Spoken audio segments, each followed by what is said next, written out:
Mola CC. I've been a designer for quite a while. Fun fact about me is before I became a product designer, I have worked in brand and communications. So I used to be a graphics designer or a brand designer. People tend to give it, very interesting names these days. I used to do all of that together. And at some point I did things around videos, I did things around motion graphics and all of that. So I would say I have very, very vast background in design. I've always been a creative person. Yeah, I currently work as a lead UX designer at the University of Nottingham in England, UK. Yeah, I've built a couple of products, actually, led teams, to build these products. So let's get straight into it. I wanted to do some sort of icebreaker, but I think the person that spoke before me has already done that. So I think the room is quite, really good at the moment. All right, so let's go straight into what we're going to be discussing today. What will you learn in this session? The first thing I wrote down here is going to be what to expect or what is expected of you. That's a typo right there, what to expect. Just pretend that that ED is not there, but what is expected of you. So in that session, we're going to be talking about, is it what I should be expecting or what is expected of me in my first role? The second thing we're going to be talking about is challenges as a part of the journey. Now, one thing that, we, especially people in tech, want to see is everything, going smooth and everything working. Things are not going the wrong way. But we need to know that that is also, a part of the whole journey, and that kind of contributes to our general experience as, people in tech or as designers. Now, the third thing we're going to be talking about is the opportunities your first role can present to you. Now, apart from the challenges, the sweet part of these things is that your first role has a lot of potential, and how your first role goes will determine, a lot of things around your career, right? Around how fast you can move as a designer or as someone in tech. Ella, if you have a question, please drop it in the chat. I would have a look at it later when I get to that question side. Now, the last thing we're going to be talking about is how to be successful in your first role. We're going to talk about opportunities, challenges, and how to actually, make your first role a success. All right, moving on quickly. I have a question here, but I'm thinking, should I go with these or not? Okay, let's do that quickly.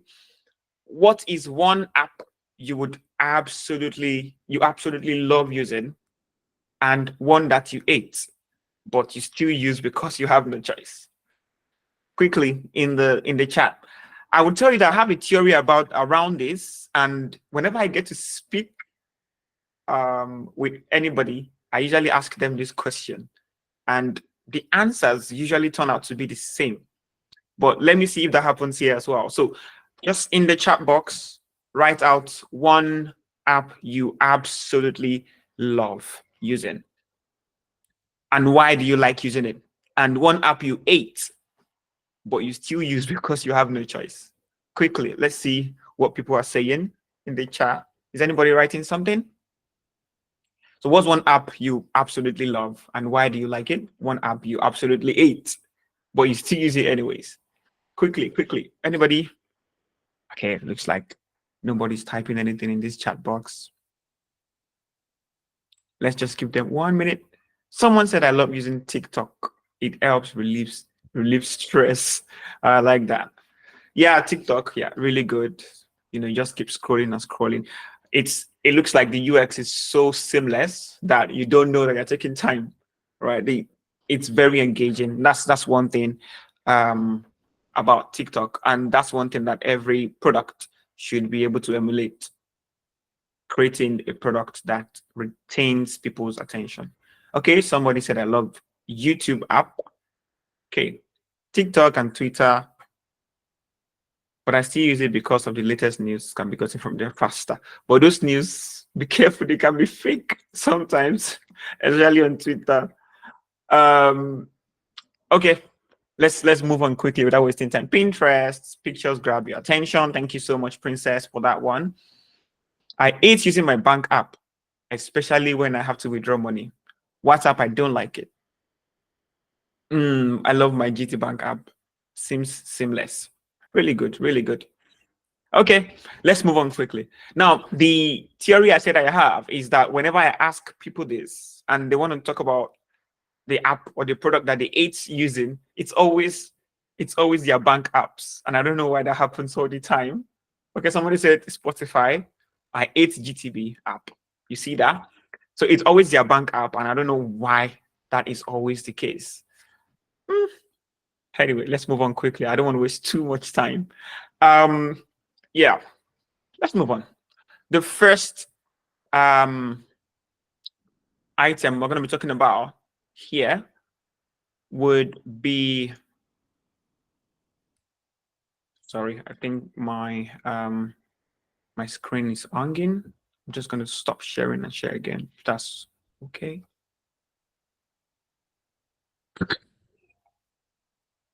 Just going to share again quickly. Yeah. There. Right, good. Now, what to expect? Please, again, ignore that ED at the back of expect. What to expect, right? Or what is expected of you. Okay. This is the first thing I'm going to be talking about, the non-negotiables for acing your entry-level role.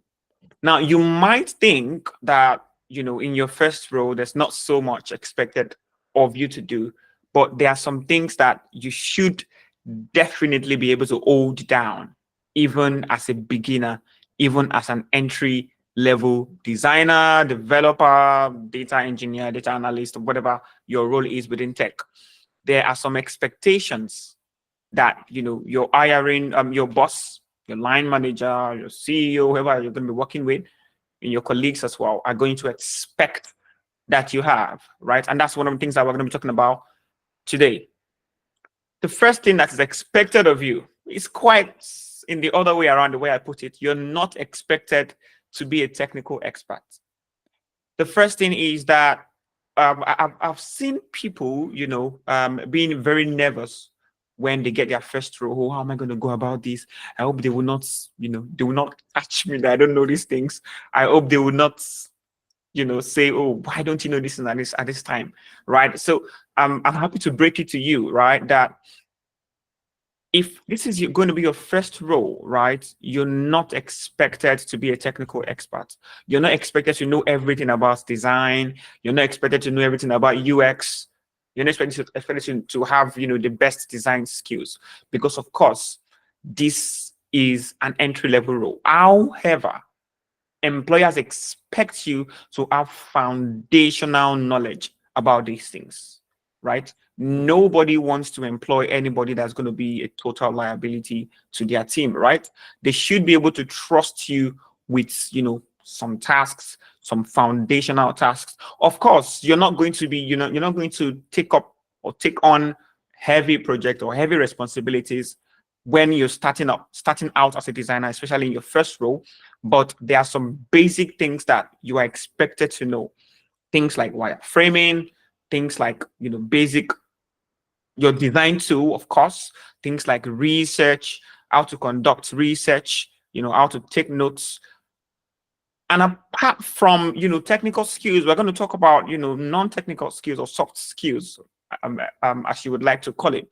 But I will just, you know, wait a little bit to talk about that, right? But one thing I want to say about the technical skill, even as an entry-level designer or an entry-level techie, is that do not allow yourself to be clueless. You cannot afford to be clueless. That's more reason why, you know, having some sort of knowledge maybe from your boot camp, from your classes, from your friends, from past projects, your portfolio, things that you've worked on before in the past.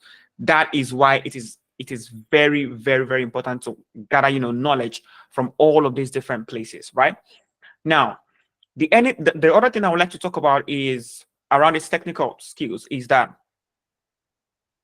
if there is anything you don't know at all, especially in your first role, don't be shy to ask questions, right? And don't be shy to quickly learn and quickly catch up. Now, that's another skill that you should always, try to have as an entry level designer.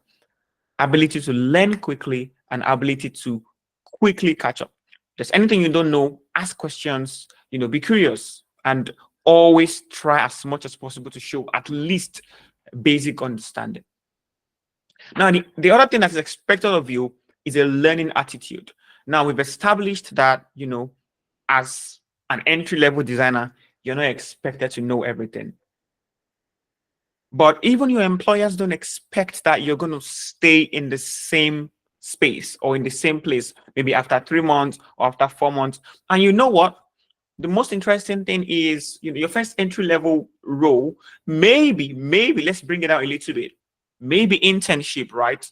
Now, the way you handle your internship role or your internship position, right, is what will determine if you're going to be, retained and if you're going to become a full staff at the end of the day, right? So some of these things, some of these expectations is what will determine if a company is going to be moving forward with you, maybe after your internship period, after 3 months or after 6 months. Now, one of those things again is the learning attitude, the willingness to learn and adapt.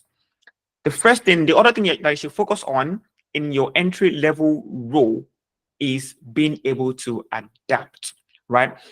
One thing you're going to quickly realize in your first role is that working in an organization is different from working on a personal project, right? You have to be able to communicate properly your ideas. You have to be able to make decisions, not decisions that benefit you or benefit your design. It has to be decisions that has business impact, right? You need to be able to learn how to follow instructions, right? Most of the time, if this is going to be your entry level role, the people that are there would most likely know a little bit more than you. So you need to be able to take corrections, be able to learn, and also be able to understand that this is a different space from where you've always been. As someone working on personal projects, someone working on your portfolio, is going to be a totally different ballgame when you start working with people. I'm going to talk about that a little bit more, right? Again, you would get the most, simple tasks, but you should always show that you are eager to learn, eager to absorb knowledge, you're open to feedback, and you can adapt to the company's design processes, right? Things are going to really, really change. For example, as an independent designer or as a designer, maybe even as a freelancer, right? As long as you've not worked in a structured environment, things are going to be different when you start working in a structured environment. Things like you can't just decide one day that, what, I want to change these buttons to rounded corner, right? If it was a square corner button before, a lot of thoughts has to go through. You have to do a lot of convince people and all of that. The next thing I'm going to talk about is being able to collaborate and communicate effectively, right? Apart from your technical skill, collaboration and communication is very, very important, especially for designers, right? Regardless of the level that you're in, entry level, mid, senior, you have to be able to collaborate and communicate effectively. Now, one thing about design, or our work as designers, is that we deal with people a lot. Now, looking at the design, what's the word now? Looking at the design life cycle in itself, right? You have to first of all communicate with people to understand their problem. Now you take those problems and then you use that problem. To create a solution, right? Without going into all the different details, right? Understanding the problem in itself require you to talk to people and be able to understand, where they're coming from, and then translate those things into design solutions.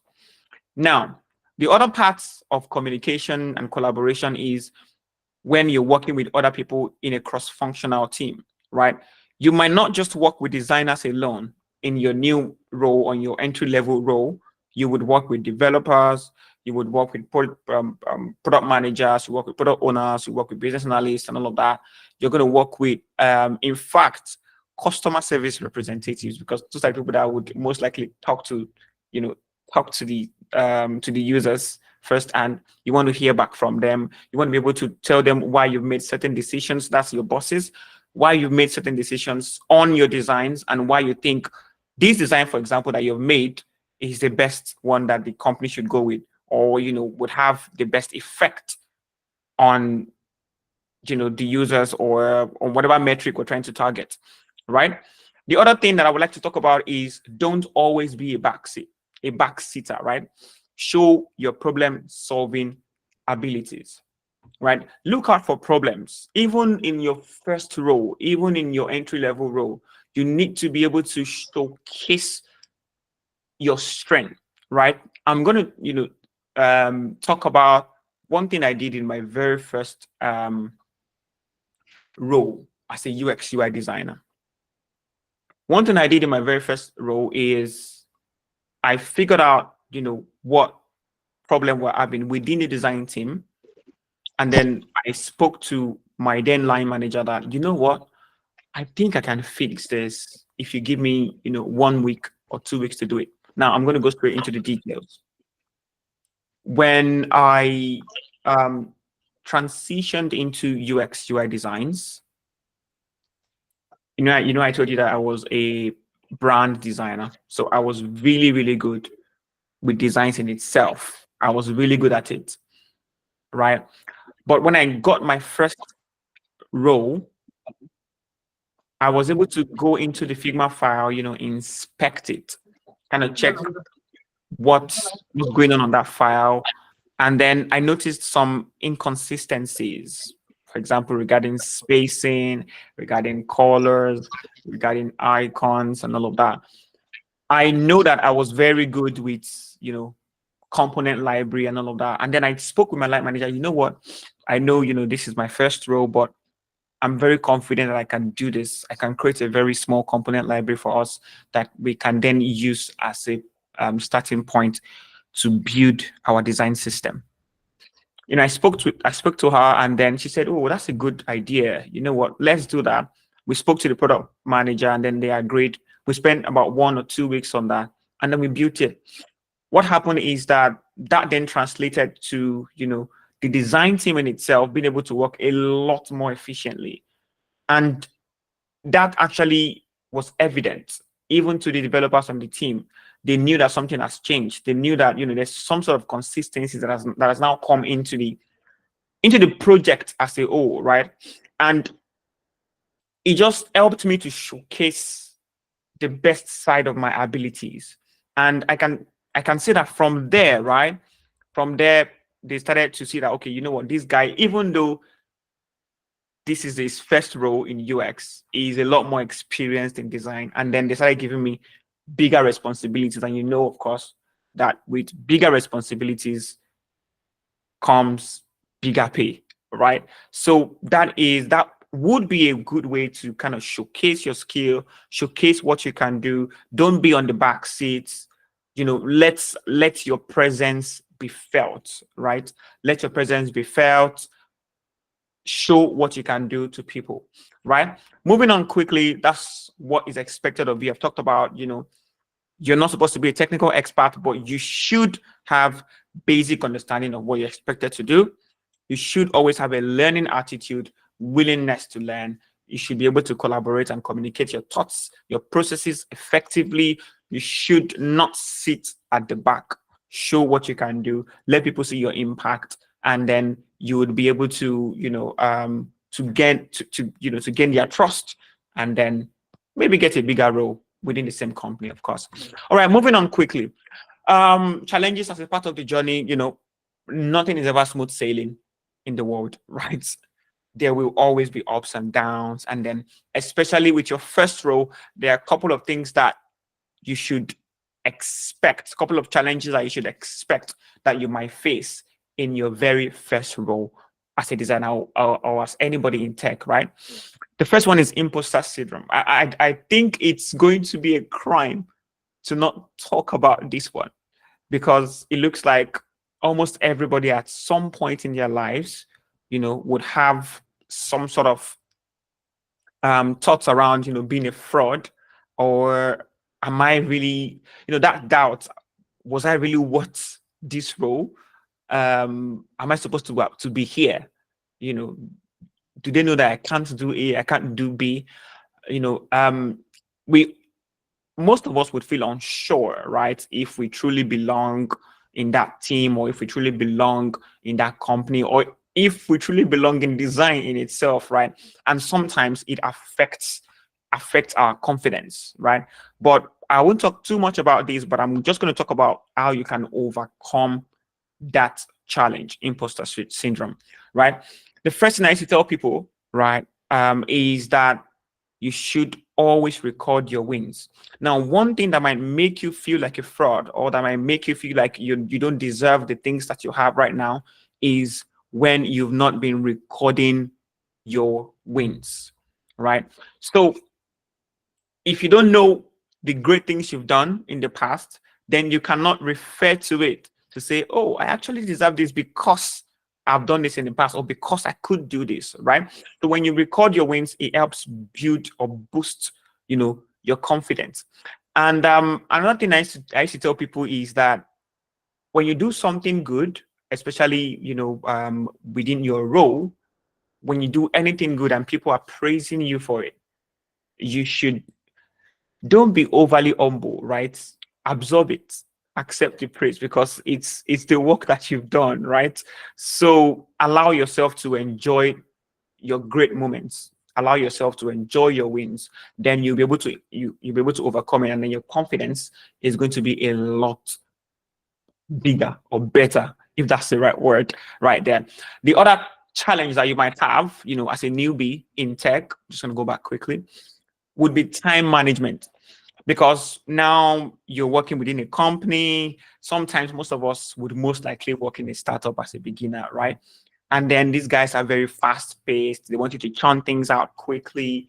That might be a challenge for people like beginners, or people who just got their first role. They might not be familiar with that kind of environment, and might not be able to manage their time, their deadlines properly.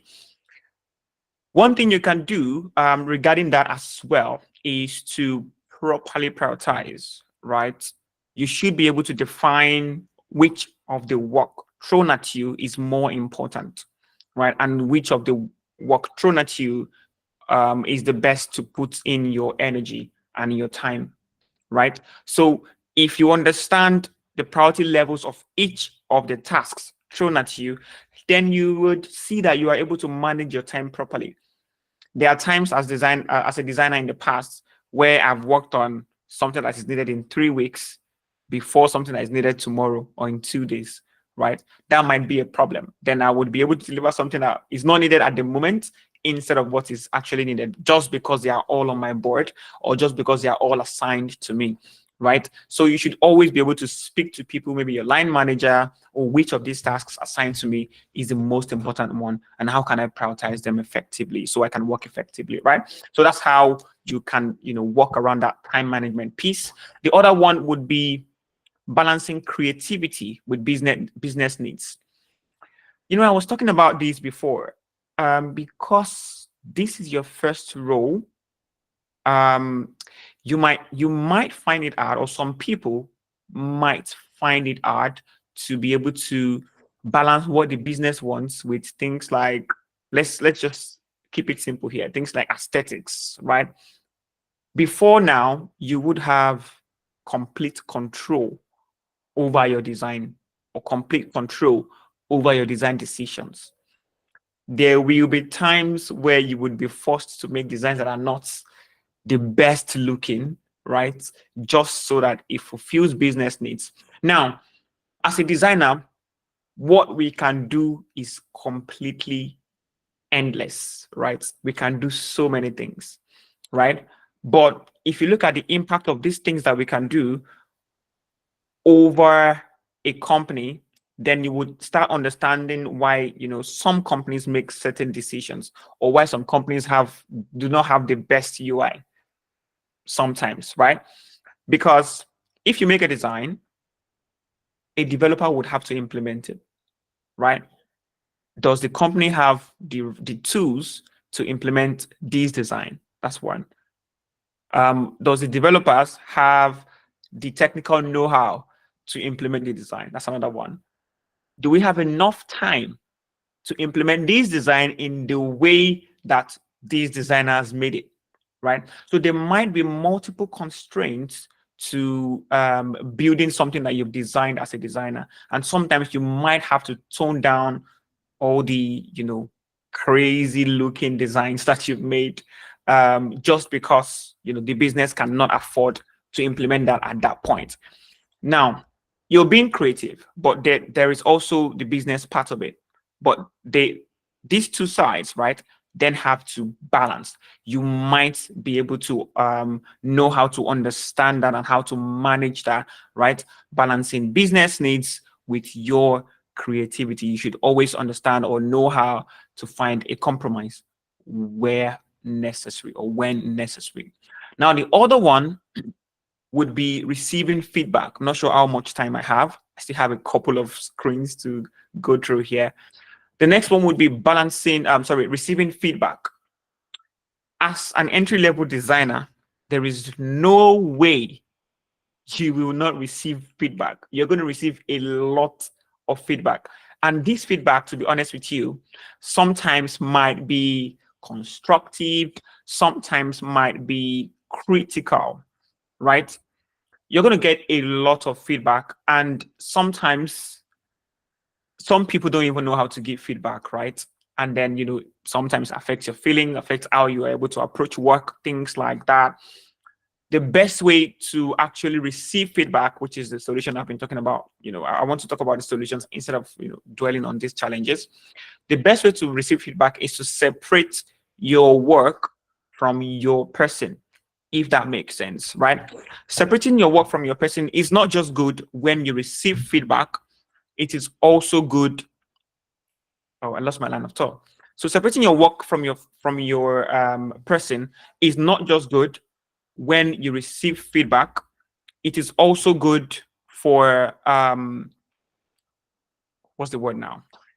Okay, let's deal with the first one while I remember the other one. Now, when you separate your work from your person, when people give you feedback on it, you're able to understand that, what, this person is not talking about me. They're talking about the work I have done, right? And then this work I've done does not define how good I am as a designer. I have also worked within the constraints of time that I might have on this project, or whatever the constraint might be, right? So the other thing that you also want to look at when you're receiving feedback is, why has this person said these things, or why has this person put it in this particular way, right? So you want to also ask questions when you receive feedback. Why have you, why did you say, oh, this design needs to pop, right? Sometimes people just give feedback for the sake of it. Sometimes it might not be constructive. Sometimes it might just be, this person doesn't just like the design. You will hear people say that, I don't like this design. I don't just know why I don't like it, right? That is not constructive. That's not going to help anybody, right? You need to always ask questions. Why have you, given me this feedback? And then it is not just enough to receive every feedback the way it comes, right? Sometimes you should be able to also push back, use data to back up your work and tell people, you know what, thank you for giving me this feedback. I'm going to consider it, but this and this and this is the reason why I have done this way, right? So that is all about, receiving feedback. The other one is limited autonomy. That's also a challenge that you might face. I think I've talked about that before when I was talking about, balancing creativity with business needs. Before now, as an independent designer, you are able to do anything you want. You have full control over your project. You have full control over your decisions. You have full control, over what happens with your design, right? But at these points, you are not able to make decisions on your own because you have senior designers working with you. You need to understand how to then take instructions from these people and run with it. So you're going to have limited autonomy, and you need to understand, you need to know how to work around that. So that's not really a challenge, but that's one of the things that you might have to cope with, or one of the things that you might have to understand, especially in your first role. All right, moving on quickly. This is going to allow me to breathe a little. I think I copied this and pasted it. Okay, this is the feedback one. How would you tell someone that their design needs a lot of work without actually saying their design is bad? Anybody? How would you put it as somebody giving feedback? How would you tell someone that their design needs some work without saying your design is bad? Anybody? You can type it in the chats. If you're able to unmute, you can just unmute and say something. I just want to give people 2 minutes to talk so I can also breathe.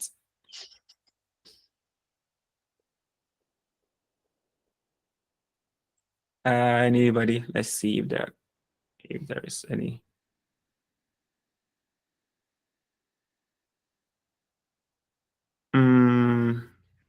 It's nice. It's nice, but you can do better. Really good. Your design is nice, but needs a little bit of adjustment. Good as well. Compliment, critique, and then compliment. I like that. You say, oh, I like this design because, but I now also like it. It works. It works. I can see the effort you put into your work, but I feel the client will appreciate it this way. I really like that, Princess. That makes a lot of sense. Pinpointing out what needs to be done better. Yes, everybody, you've spoken well. Spoken well. Now, there are some people that don't even know how to give feedback. They will tell you, I don't just like the color. I don't just like what's going on here, but I cannot say it. And that's always very difficult for the designer to understand. Why would you say you don't like something, but you can't tell me what exactly you don't like about it? Has anybody been in that situation before? Your design is nice, although I believe it can be better. If you can make a little change, then say the changes. That makes a lot of sense, right? Okay, let's move on quickly. I don't know how much time I have left, but let's talk about this last part. Okay, I have 2 more parts to talk about. Let's talk about the opportunities, and then we'll talk about how to be successful. All right, this is where the good stuff is. It's not just about the challenges that we've talked about before. There is also room for you to grow. There is room for you to make impacts. I tell people that the only way is usually up. Once you get your first role in tech, I think the rest is just going to be breeze, right? It's always easier. The hardest part of tech is getting that your first role. Mark Conjola, you might want to mute. The hardest part in tech is getting your first role. But once you get it, there's so many opportunities. Now let's talk about those opportunities that you can get in your first role. Hands-on experience is the first one, right? This is where you start to apply everything and anything you've learned, maybe in your boot camp, maybe while you're working independently. This is where you flex all those muscles, right? Everything you know about user testing, about design iterations and all of that. This is where you get to practicalize it. To be honest, while some of us were starting out, we didn't really have the opportunity to practicalize, especially the UX part of things. We most likely did a lot of UI work, a lot of designs in Figma, but as we all know, design is a lot more than just Figma, right? It's way more than Figma. This might be a good opportunity for you to dive into that part of design. For example, some people have never sat down in a usability testing session before. When you work in your first role, that might be a very good opportunity for you to do that. Do that with real users, right? So, And also sometimes we're exposed to things that would most likely will not be exposed to when we're just by ourselves or when we're designing independently. Things like usage data.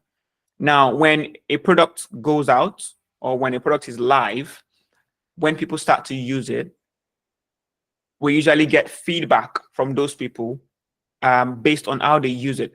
Not necessarily direct feedback from them, but feedback from our analytical tools, things like Google Analytics, things like OddsJar. Your first role would give you opportunities to access such data, right?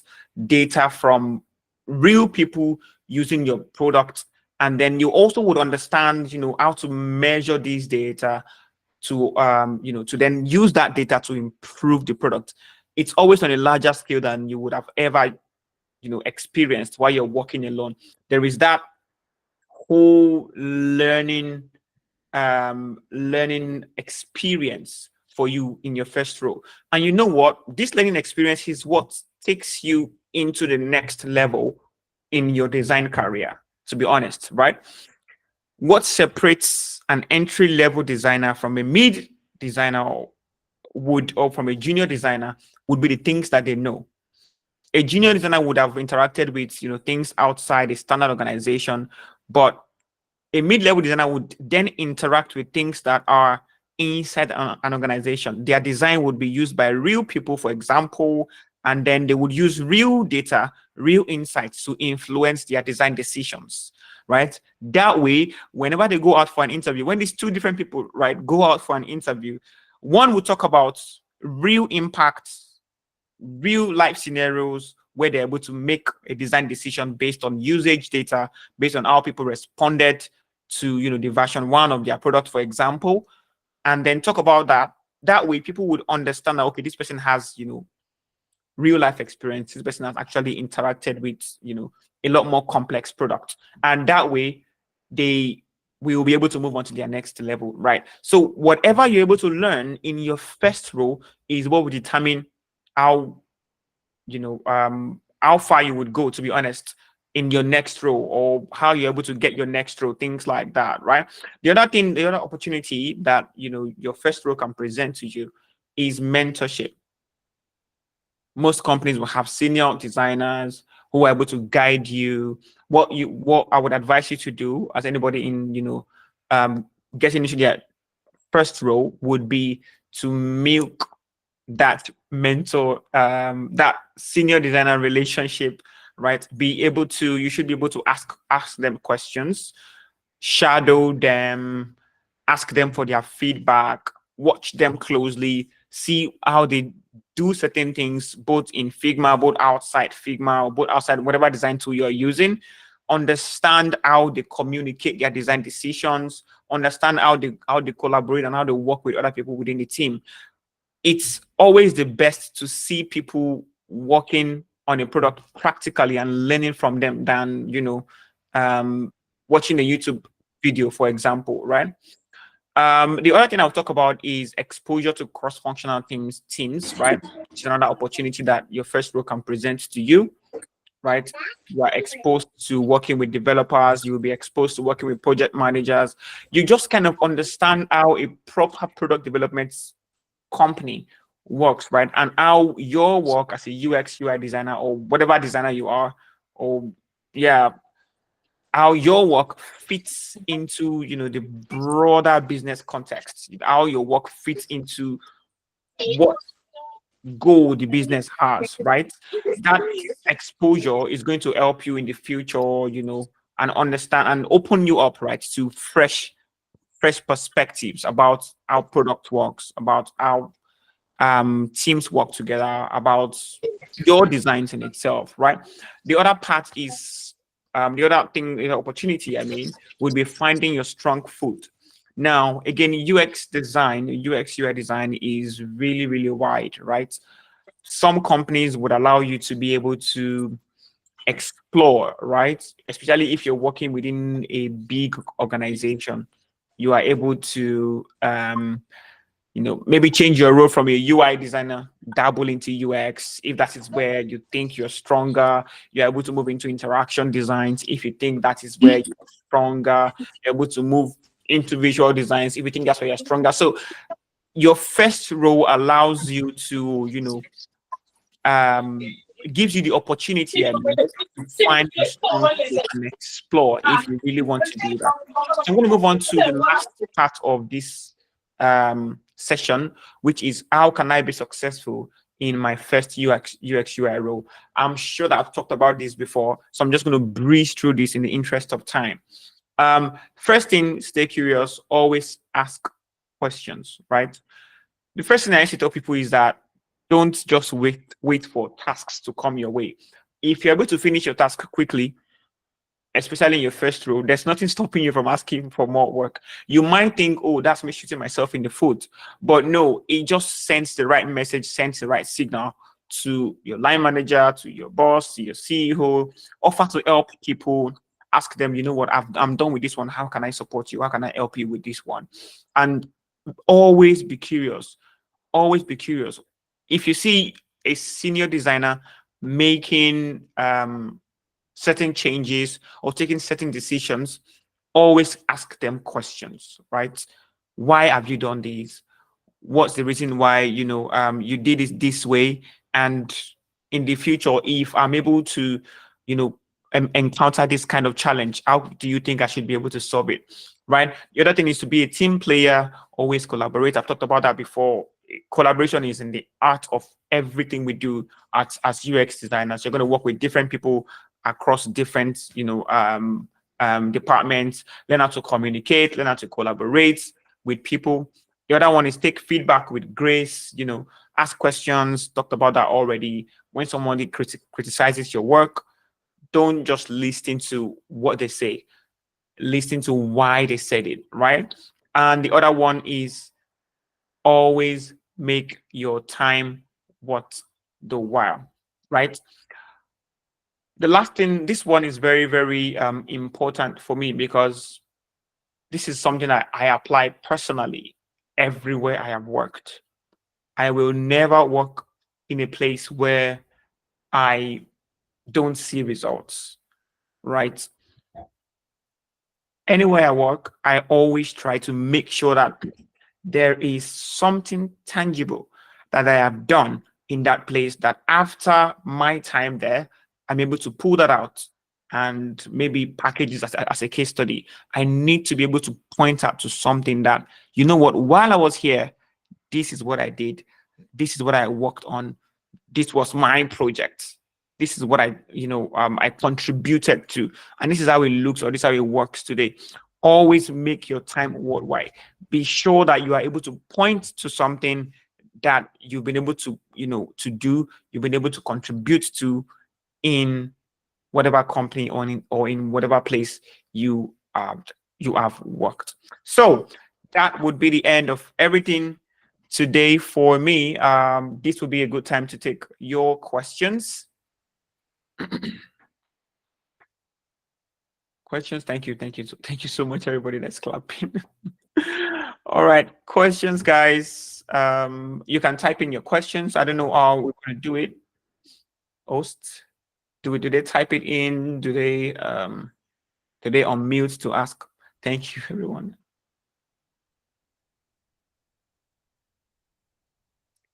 Please don't be shy. Ask me questions. Thank you so much.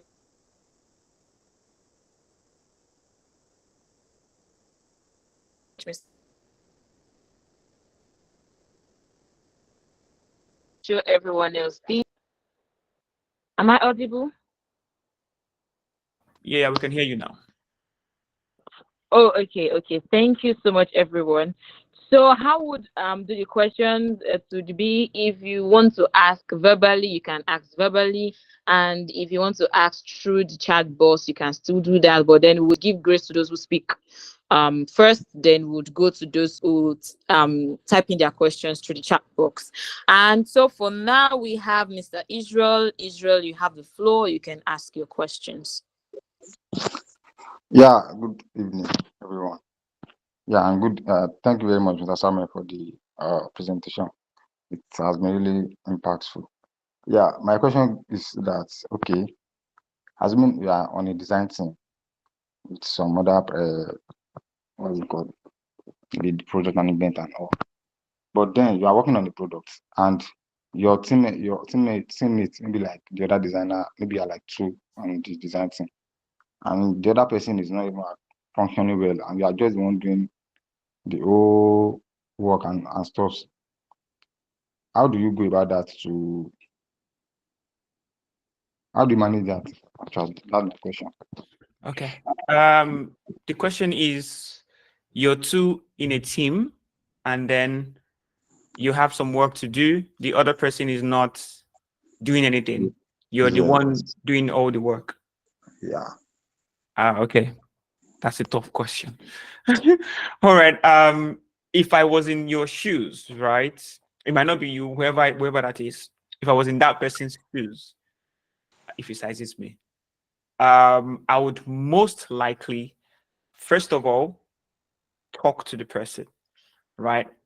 There's nothing stopping me from, asking them, you know what, we were given this work. Why have you not done your part of the work, right? It's going to depend on how they respond. Yeah. That Sorry will, about that. The response is always that he has been busy. No time, no time. He has been always not having time. That's the issue. okay.